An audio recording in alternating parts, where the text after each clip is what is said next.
became a lot more like the director over the period of time to complete the film. Well, I have to say, you may be the sexiest zombie I've ever seen. I think actually, weirdly enough, I have a lot more makeup on than you can see, like especially body makeup.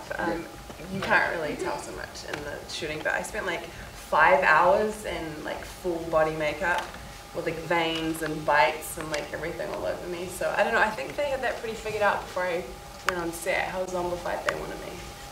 So. It needed to stay reasonably sexy zombified, you know, not too gory, not too rotten. That worked? Okay, good. That worked. Good. Yeah, I mean, it was a fine line because obviously we didn't want it to be so like sort of decayed that Adam the body wouldn't still find her attractive and wouldn't still sort of believe that this was still a woman that he was wanting to sleep with him. And so it was kind of, yeah, a very fine balance between, you know, sort of obviously being very obviously a zombie to everyone else and maybe not so much to him. Do you have any distribution for this film and any plans?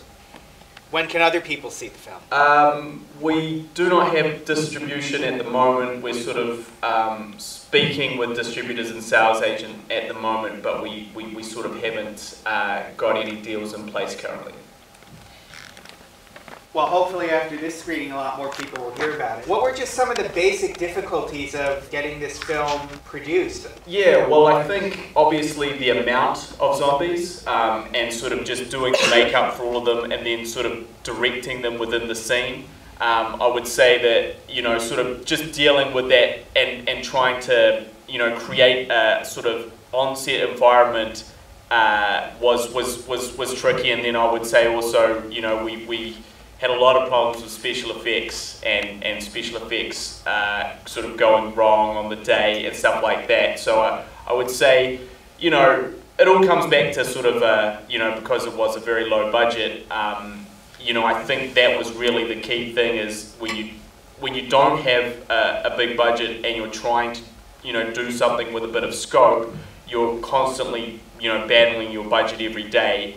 And so that was sort of, I think the difficulty, you know, the main difficulty for us is that we were always just, you know, fighting to sort of stay ahead of what the budget constraints were trying to sort of put on us. We didn't reject any like locations because they were difficult. So we we shot in a swamp in the middle of the winter. We shot in the middle of a forest, and it was like kind of just, as you can see, it was like kind of a swampland. So it was, yes, we kind of made it hard for ourselves, but it was kind of worth it for the way it looked and everything. John was the director of photography. Now, one of the difficulties we had actually was, given the low budget, we weren't paying any of the extras. None of them got paid, and so you'd start off the night with, say, you know, 150 or 200 extras, and then you know, a few hours in, suddenly you had 50. You know, and you sort of had to make it look like you still had 100 or 150, and it was because they would sneak off, you know, and that was completely understandable because it was freezing cold. New Zealand's down by Antarctica, and we were filming at the bottom of the South Island, so it was very cold. We weren't paying them, and so, you know, halfway through the night we had no more extras.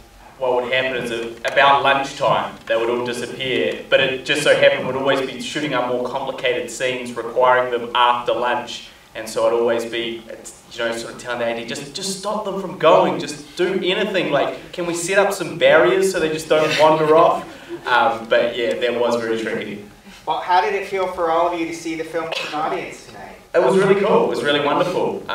You know, it's always great when people were digging the film and appreciating and laughing in the right places, and it was a great audience. Thank you very much. We appreciate that.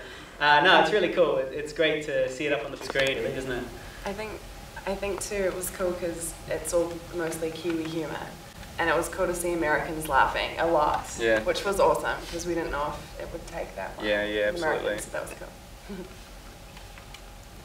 But for me, this is the first time I've actually seen it projected, so I was very, very, very nervous all the way through, but I was happy by the end.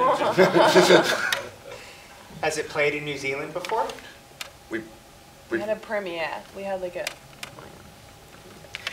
We had a premiere in our hometown, Dunedin. It's a small city bottom of the South Island, and it went really well. It was an awesome premiere. Everybody loved it. The cinema was packed, but of course it was our friendliest audience because we're from there. We shot it there. Half of the people in the audience were involved with it in some way. So it's nice this time to see it with people who are not invested in it at all. So yeah, it did screen in New Zealand at one time and was well received. Well, thank you for presenting it at Screamfest, and let's thank filmmakers and cast of I Survived a Zombie Holocaust for being here with us. And thanks for being part of the screening. We really appreciate it.